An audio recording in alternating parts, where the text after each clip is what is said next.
Boris Johnson, you have been unwavering in your support of Ukraine and your condemnation of Putin from the beginning. But President Trump, well, he's been frankly the opposite. It's not even clear what side he's on some of the time.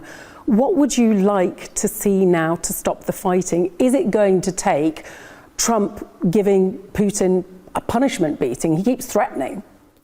Well, I think the first thing to say is, and first of all, great to be back with you, great to be back on GBNews. But the first thing to say about the Ukrainians is that they remain absolutely heroic. After more than 3 years of war, they are still unbeaten. Putin still holds less than 20% of their country. He still can't capture those bits of the east, you know, Pokrovsk, all that bit around there that everybody said he was going to get about a year ago. He's making glacial progress. But he's demanding bits that he hasn't even got yet. He's being reversed.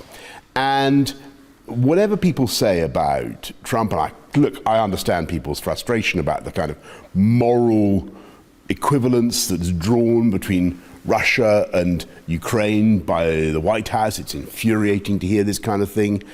We know who's in the right. It's black and white. It's good versus evil. Ukraine is a completely innocent, wronged party. We all know that. It was, you know, frankly, emetic to watch, of sick-making, to watch Putin being welcomed to America like that. You know, we all know that. But Trump, to be fair to him, has actually continued to let the flow of weapons go to the Ukraine, which is the most important thing. He has actually toughened sanctions on those who use Russian hydrocarbons, and, you know, putting big tariffs on the Indians, who are big buyers of Putin's oil and gas. That's something very, very serious. It's something that has driven the Indians to try and source their oil and gas from elsewhere. And it's something that we, in the UK, whatever our posturing, have not yet done ourselves. Sure. And so, look, what I think needs to happen now is that, yes, you said punishment beating. I think that's right. I think what is needed now is for Donald Trump to follow his instincts, really toughen up on economic sanctions, and I think that Putin is in a much, much weaker position than people say. I mean, Russia is getting really mauled on its hydrocarbon production by Ukraine. I think the problems they've got in the refineries are very serious. You're seeing a 10% reduction in Russia's output of gasoline. You're seeing shortages of fuel. Inflation is going up. And as I say, couple that with failure on the battlefield, Putin's position, and what I would say to the President Trump, and, you know, sometimes I do communicate this, what I would say is, look, Putin's position is much, much weaker than people think. And I think probably weaker than Putin's advisors are telling him. And I think if Donald Trump applies the pressure that he can, and he's then backed up by Britain and Europe, I think that there can be a real change here, and I think this war could be over by the end of the year. You mentioned Britain. When we last met in Munich, you were saying how Trump was right, that Europe needed to step up and pay up. We are doing that now, aren't we? We've got this coalition of the willing meeting in Paris on Thursday. How happy or otherwise are you from what Europe is doing now, and how do you feel about potentially us putting British troops on the ground in Ukraine? Is that something that you are comfortable with? Yes, I am, but only in the context, clearly, of a victory for Ukraine and a secure Ukraine, because that's what you need, or a peace that can be properly managed. Look, be in no doubt, the most effective guarantors of Ukrainian freedom are going to be the Ukrainian armed forces. They are heroes. They have shown that they have the capacity to defend their country. What we need to do is to continue to give them the equipment. And sure, in the context of a peace, then yes, the UK and other countries can backfill and provide training and reassurance. And by the way, another thing that Donald Trump has said is that he is willing, and he's going further here than Biden ever did, Joe Biden ever did. Trump is saying that he is willing to back that peacekeeping force up with intelligence, with logistics, even with air power. That's a massive thing for the US to commit to. That is some progress, isn't it? It took months to get to that position. Using the internet without a VPN, a virtual private network, is a bit like taking to the road without car insurance. All it takes is one unlucky moment to cost you a lot of cash. This video's sponsor is Private Internet Access. They are the VPN to help keep you safe. Click the link in the description below to find out why over 30 million people have downloaded PIA to protect themselves online. A virtual private network is an app that hides your IP address and helps keep your data private. When you're browsing the internet at home, you give up a large amount of data to businesses, to shops, and indeed to social media giants too. Hackers have the ability to steal your personal data with ease, including sensitive information such as passwords, keystrokes, and even your personal photos. Private Internet Access helps protect your personal data by encrypting your internet connection to keep your data out of the hands of cyber criminals. And it's not just hackers either to be concerned about. Information can be censored too. When Canada passed their C-18 bill, social media giants decided to ban news content on their platforms. But PIA can protect your ability to consume the news and content you love. Private Internet Access is available for Windows users, Mac OS, Android, Linux, iOS, and you can use one PIA subscription to protect an unlimited amount of devices. And we've got a huge GBNews discount for you too. Click the link in this video's description and you'll get a massive 83% off PIA. That's under £2 a month, the price of a coffee, and you'll get an extra 4 months completely free on top. Also, there's a 30-day money-back guarantee too. Visit piavpn.com/GBnews to start protecting yourself digitally today. But also on security, part of our security is border security. We don't seem to have much of that at the moment. We saw what the small boats crisis and migration more broadly, part of that's down to you, did to the Tories. But Labour don't seem to be able to get a handle on it either. What do you think is needed? Nigel Farage is talking about mass deportations, pulling out of the ECHR. Well, I mean, do we need to go that far? Just speaking as the Prime Minister who brought migration in the first full year of my premiership down to its lowest level. For 40 years. Then it went up for 40 years. Then it went up to 1 million, and they call it the Boris way. And what you had then, of course, was the post-COVID. You had lots of EU students coming back. You had the Ukrainians. You had, and that was quite right. But what I also did was take back control of our borders. So I took back legal control of everybody coming in legally. The problem by leaving the EU, and if you remember, there were various models of Brexit on offer, and the one that my immediate predecessor was offering was basically remaining in the single market. That was no good because we didn't get back control of our borders. We got back full legal control, and we had a plan, which I think I announced only a couple of months before, tragically, I had to leave office in April 22 or thereabouts, with the Rwanda plan. And actually, it is the right plan. It is, and what's so infuriating is to watch a brilliant British idea, which is what the Rwanda plan was, now being taken up by other countries.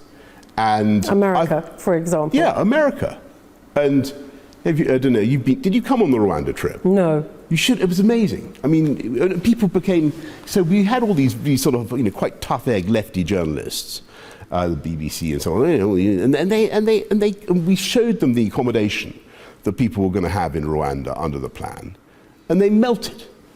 They could see that it made sense, and what it would have meant is you arrive in one of these dinghies from Calais, whatever, from the French beaches.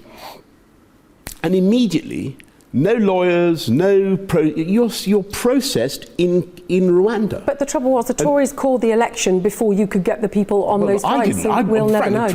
Well, Rishi Sunak called the election. I didn't call the election. I would have won the election. But now Nigel frankly, Farage has grabbed the microphone. Do you think Kemi Badenoch is going to be able to get a hearing? They were on 0%. Those guys were on 0%. I know, but they're on over 30 now. I know. Look, we are. I think what the government should do, what Yvette Cooper should do, is swallow a lot of pride and implement the Rwanda plan. That's what they need to do. It's something they should go back to Kigali. They should say, look, we've goofed, we've made a big mistake, and it's not going to happen. It's not going to happen. We've spent a huge amount of money already on the deal. 700 million. But it's not going to happen. Do you think? Well, why not? Will we have to? Well, because they're not going to do it now. They've done plenty of other U-turns.